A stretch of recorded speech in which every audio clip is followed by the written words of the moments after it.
From 1983 to 2006, Steve Yzerman was the Detroit Red Wings' most important player. He was the captain, the leader, and three-time Stanley Cup champion. And he didn't just play for Hockeytown, he defined it. But today, his impact comes from a very different place: the front office. Since returning as general manager in 2019, Steve Yzerman's tenure has sparked debate. Once a hero is now questioned as the villain. Some fans say he's too patient, too quiet, and not rebuilding this team fast enough. But today, we're going to show you why that couldn't be further from the truth. So whether you like Steve Yzerman or not, watch till the end, grab some snacks, and if you enjoy, let me know by leaving a like and subscribe for future Red Wings content, as this is the Yzerplan.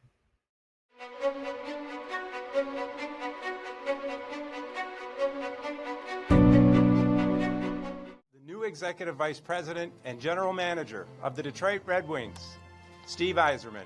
I'm extremely excited to be back in Detroit with the Red Wings. This city, Red Wing fans, the state of Michigan were incredibly supportive of me throughout the ups and downs of my playing career. I am very excited to return to the organization and join the Red Wings again, and with our goal of getting the team back in contention for Stanley Cups and the championships that is expected and has come to be expected here in Detroit. April 19th, 2019, Steve Yzerman officially takes the reins as general manager, taking over for longtime general manager Ken Holland, the man known for keeping the 25-year streak alive. But with that came the hard task of trading away picks and young players for playoff players, and in the end, it left Steve Yzerman with a sinking ship. The 2018-19 Detroit Red Wings finished second last in the Eastern Conference with just 74 points. The roster was bloated with aging veterans on brutal contracts: Justin Abdelkader, Thomas Vanek, Franz Nielsen, and Danny DeKeyser, to name a few. And Dylan Larkin was a lone bright spot, but was surrounded by underperformers and little to no help in the pipeline. The Red Wings prospect pool was voted one of the weakest in the league at the time.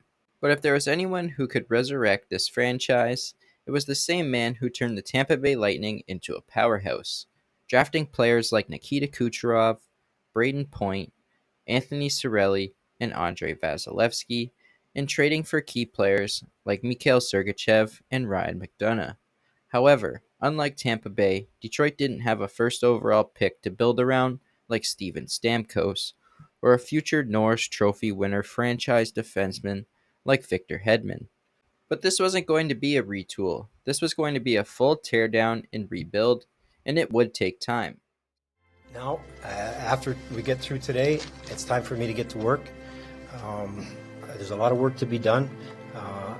This organization and this fan base, as you all know, is used to winning and being successful. We've got a lot of work to do, and depending on your age, you know that this takes time. We've been through this before. It's up and down for organization.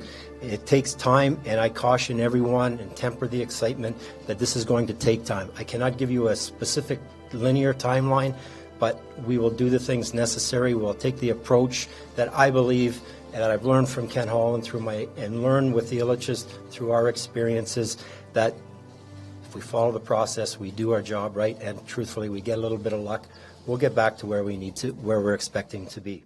Steve Yzerman's vision was clear from day one: draft elite talent, avoid cap traps, make smart trades, and build a dynasty, not just a quick fix.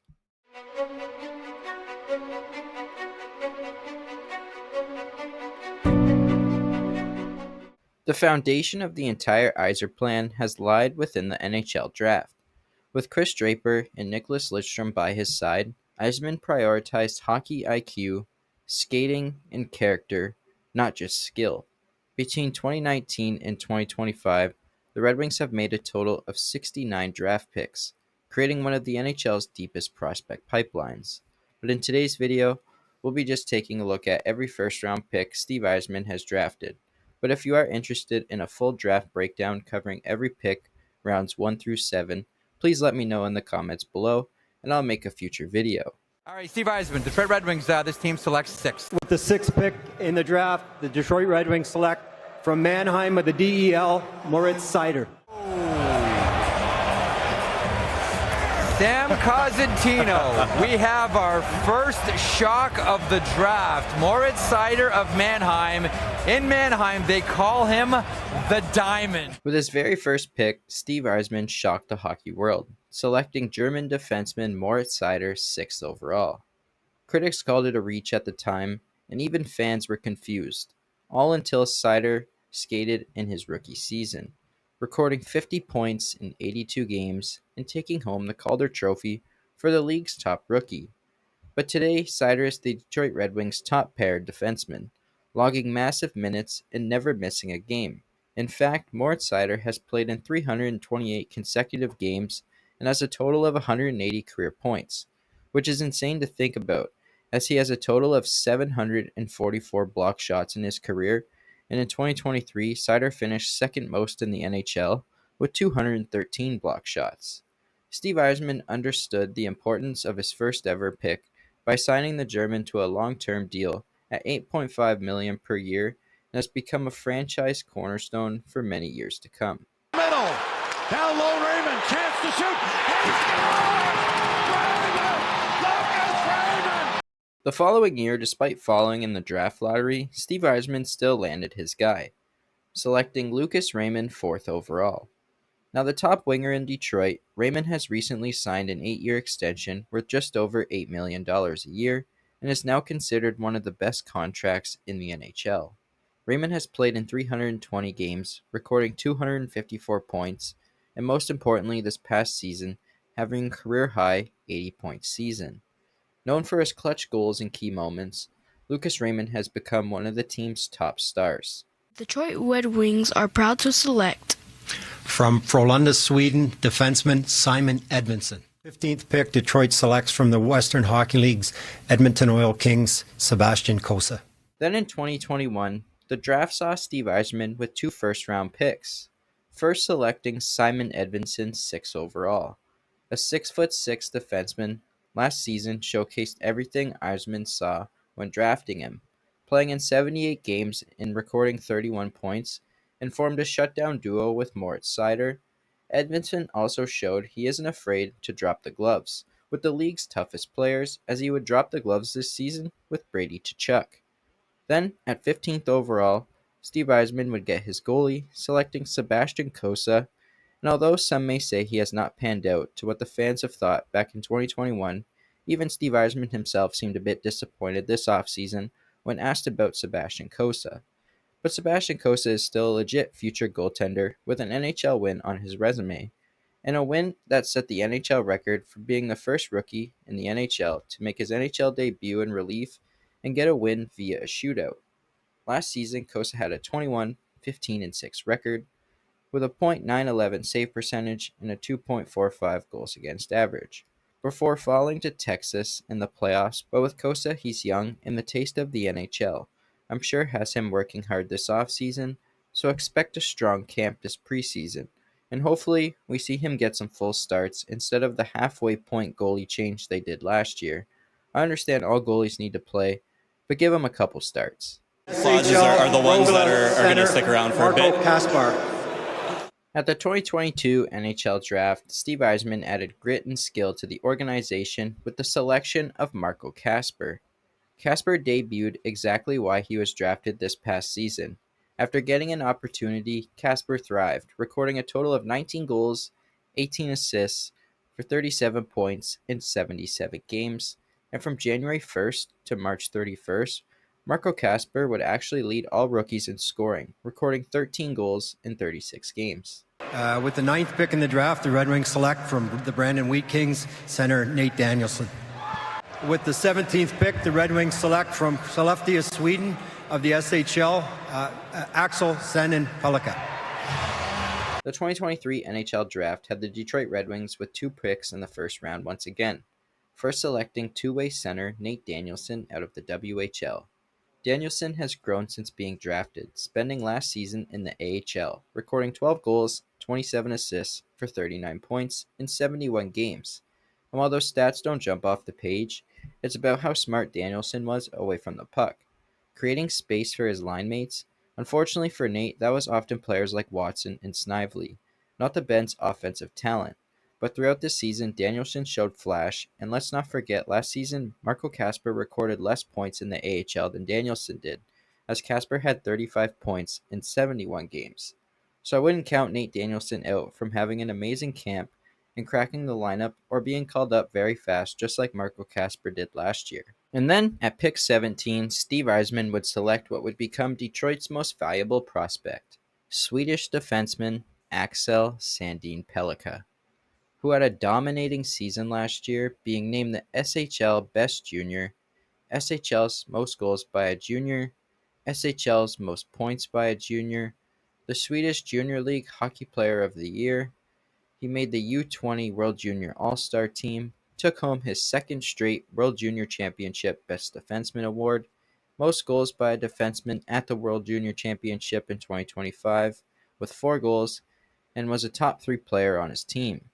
Axel Sandin Pellikka is a power play quarterback with a cannon of a shot, recording 12 goals and 17 assists and 29 points in the SHL for Skellefteå, and being a serious contender to make the Red Wings this upcoming season. The Detroit Red Wings are proud to present from Mora of Hockeyallsvenskan, Michael Brandtzæg Nygaard. In 2024, Steve Yzerman would bring in Norwegian forward Michael Brandtzæg Nygaard with the 15th overall pick, becoming the first Norwegian-born player drafted in the first round of the NHL. Last season, Nygaard was a teammate to Sandin Pellikka playing for Skellefteå, recording 5 goals and 6 assists for 11 points in 42 games, but it seems it's the important games that MBN thrives in, recording 6 points in 11 SHL playoff games last year with 4 goals and 2 assists before joining GR in the AHL on their playoff run, where he would record 3 points in 3 games with 2 goals and 1 assist. This season, MBN can get more comfortable in North America playing in Grand Rapids and can continue to develop his game. The Detroit Red Wings are proud to select Carter Bear from the Everett Silvertips. And finally, the most recent Steve Yzerman draft pick, selecting forward Carter Bear, who's a versatile forward. Bear projects as a future top 6 contributor, playing last season for Everett in the WHL, recording 82 points in 56 games, with 40 goals and 42 assists. Already signed to his 3-year entry-level contract worth $975K, makes it known he chose to stay in the WHL with Everett for the chance to join GR after the WHL season is complete. Steve Yzerman drafts transform Detroit's future. Players like Moritz Seider, Lucas Raymond, Simon Edvinsson, and Marco Kasper are already NHL players, while Nate Danielson, Sebastian Cossa, and Axel Sandin Pellikka are very close, and Michael Brandtzæg Nygaard and Carter Bear will follow shortly after. As of right now, Steve Yzerman has yet to miss on a first-round pick, and even his later-round picks seem promising. Names like Elmer Soderblom, Albert Johansson, and Carter Mazur have all played in an NHL game, just to name a few.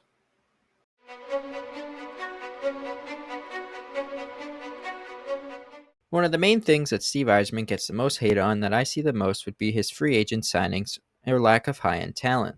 But let's take a closer look at some of the free agents Steve Yzerman has signed during the free agency and maybe why they were brought in when they were. Starting in 2019, Steve Yzerman would bring in former Detroit Red Wing fan favorite Valtteri Filppula, a former third-round pick back in 2002 and 2008 Stanley Cup champion, returned to Detroit on a 2-year deal at $3 million per season. Filppula at the time was brought in as a veteran piece who had a winning background and someone Steve Yzerman could trust, as during his time in Tampa Bay, he would also bring Filppula in for a few seasons between 13-14 to 16-17, and was actually coming off a decent season the year prior with 17 goals and 14 assists with the New York Islanders. But with his second stint in Detroit, Valtteri Filppula would play in 108 games, recording 12 goals, adding 24 assists for 36 points, and was a great mentor for the young players at the time. Steve Yzerman would bring in defenseman Patrick Nemeth on a 2-year deal worth $3 million per season. Nemeth was a defensive stopgap for a weak blue line, coming off 2 great seasons with the Colorado Avalanche, and who would end up playing a total of 103 games for the Red Wings, scoring 3 goals and adding 14 assists for 17 points. And a few years later, Steve Yzerman would trade Nemeth back to the Colorado Avalanche on April 9th, 2021, in exchange for a 4th-round pick that turned into prospect Maximilian Kilpinen. The following year in 2020, Steve Yzerman continued with that same approach, bringing in former high-end players and a couple of D-men. But one that thought stood out, what I would say, is Bobby Ryan, who signed a 1-year, $1 million deal after getting a PTO with the club.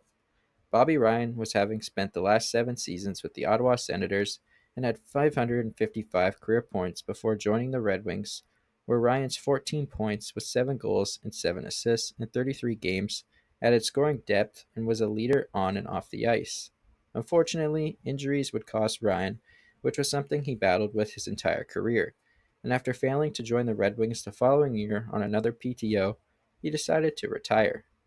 Next up, Steve Yzerman would bring in some Russian power, signing Vladislav Namestnikov to a 2-year deal with an AAV of $2 million. Namestnikov would do fairly well in his stint with the Red Wings, recording 21 goals, 21 assists for 42 points and 113 games. In the 2021-22 season, Namestnikov scored 13 goals, which is still the most goals in a season he's gotten since then, and was eventually flipped to the Dallas Stars on March 21st, 2022, for a 4th-round pick, which became goalie Landon Miller.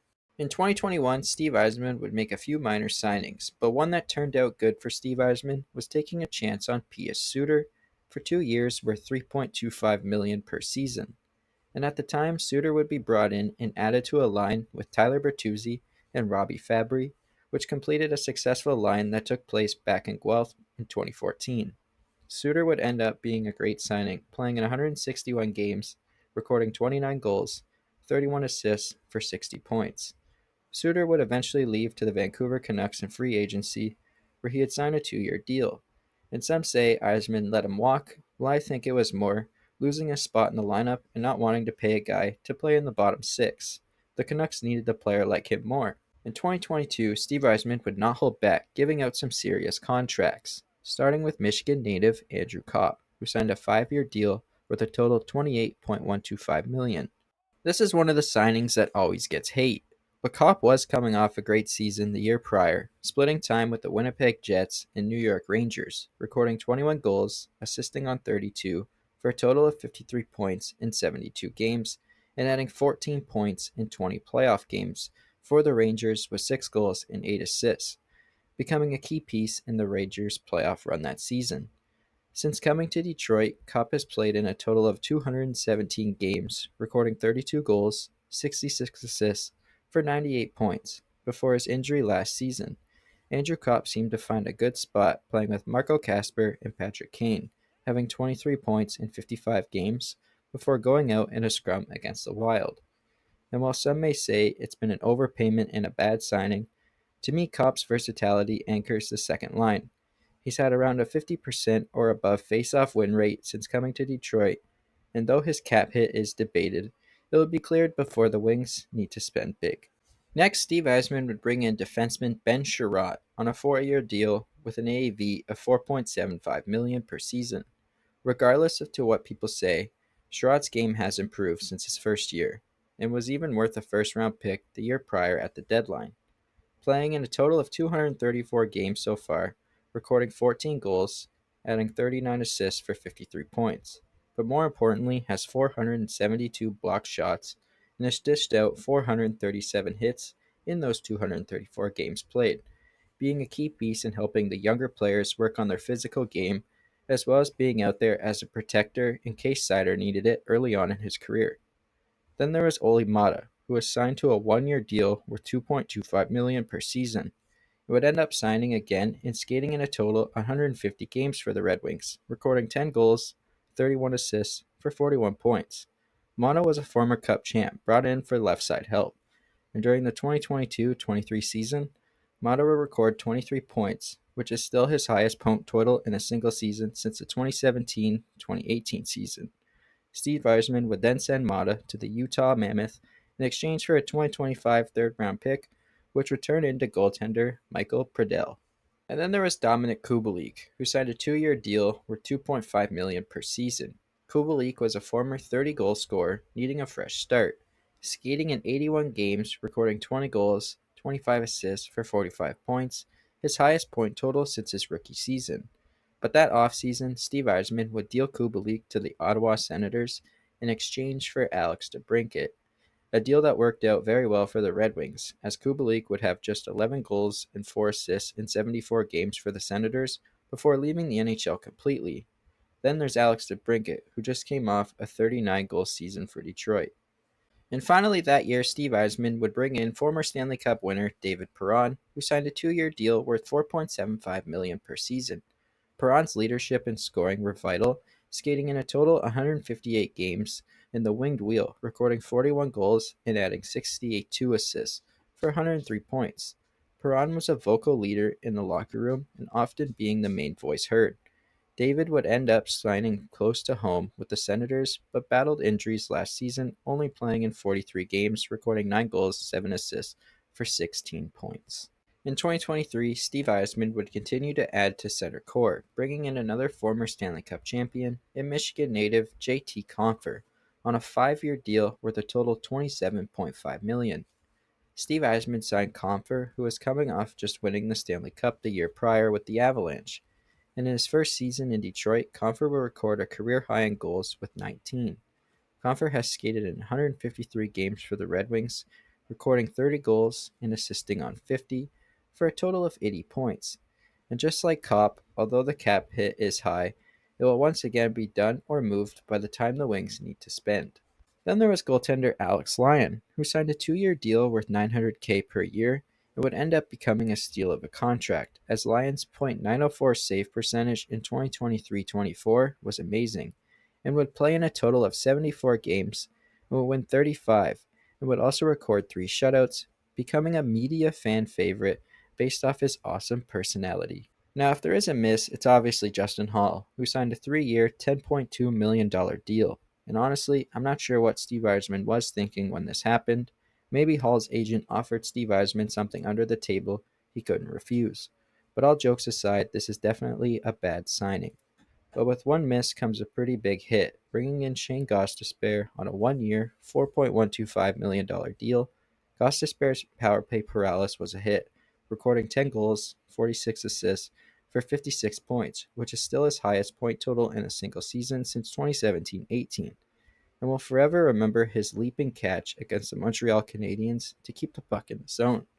And although it sucks seeing him walk, at the same time you could see why, wanting to go back to the team he played 23 games for the year prior, coming to Detroit, and being able to be on a team that made it to the Eastern Conference Finals twice since 2019. I don't think this was Yzerman not wanting him more than the Canes having the leverage of getting him cheaper. But the biggest free agent signing since Steve Yzerman has taken over as general manager was back in November of that year, bringing in superstar forward Patrick Kane and 3-time Stanley Cup champion to a 1-year deal worth $2.75 million. At the time, many thought his hip injury would end his career, and this was a risk, but Showtime has come back strong and showed the world he's not done, and still remains on the Detroit Red Wings roster today after re-signing another team-friendly 1-year deal, and is a key role in the Red Wings power play and top 6, as well as being a huge role model for upcoming rookies and future Red Wings. Patrick Kane has skated in a total 122 games for the Red Wings, recording 41 goals, 65 assists for 106 points, and is just 8 goals away from 500 career NHL goals. Then in 2024, Steve Yzerman would try and add more scoring, bringing in yet again another former Stanley Cup champion and NHL star, Vladimir Tarasenko, who signed a 2-year deal worth $4.75 million per season. Unfortunately, Tarasenko's 10 goals was a disappointment after coming off a 23-goal season, splitting time with the Sens and Cup champs, the Panthers. Steve Yzerman would unload the contract, however, to the Minnesota Wild for future considerations, a trade that we'll no longer see in the NHL. Then there was goaltender Cam Talbot, who was signed for 2 years worth $2.5 million per season. Talbot was coming off an all-star season with the Los Angeles Kings, where he recorded 27 wins in 52 games, posting a .913 save percentage and a 2.50 goals against average.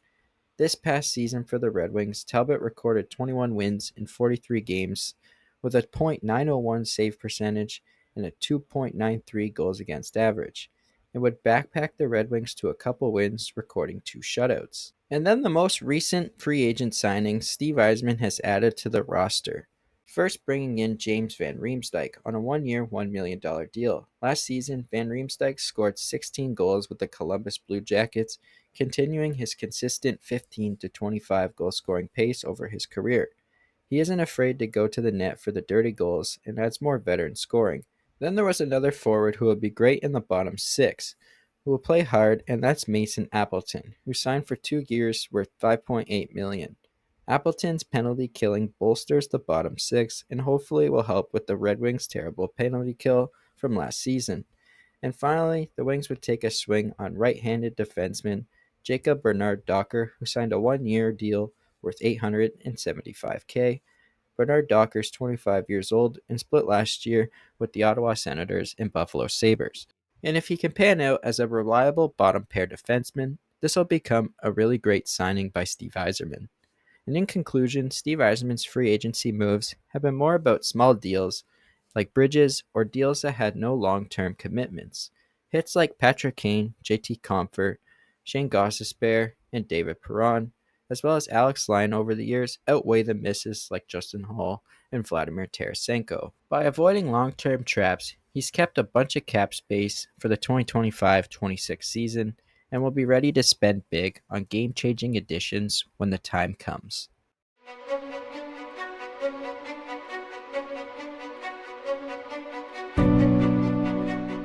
Steve Yzerman's trades is where the Yzerplan shines, in my opinion. He's been flipping veterans for picks, acquiring key pieces, and building a war chest of 20 or so draft picks over the next 3 years. But let's take a closer look at some important trades from 2019 to 2025. Yzerman's first big move would be when he acquired Robby Fabbri from the St. Louis Blues in exchange for Jacob de la Rose. Fabbri would go on to play in a total of 234 games for the Red Wings, recording 66 goals, 61 assists for 127 points, recording a career high in points during the 2023-24 season with 18 goals, 14 assists for 32 points in 68 games. At the time, Fabbri was brought in after playing junior in Guelph with Tyler Bertuzzi and was a young Stanley Cup champion in need of a fresh start.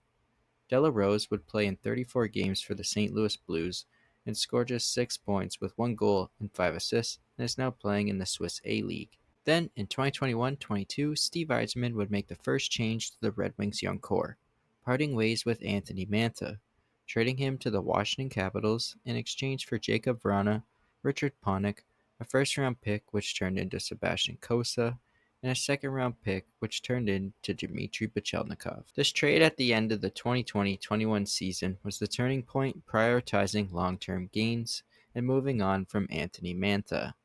In 2021-22, Steve Yzerman would try to acquire the goaltender of the future, getting Alex Nedeljkovic from the Carolina Hurricanes in exchange for a third-round pick in 2021 and the rights to Jonathan Bernier.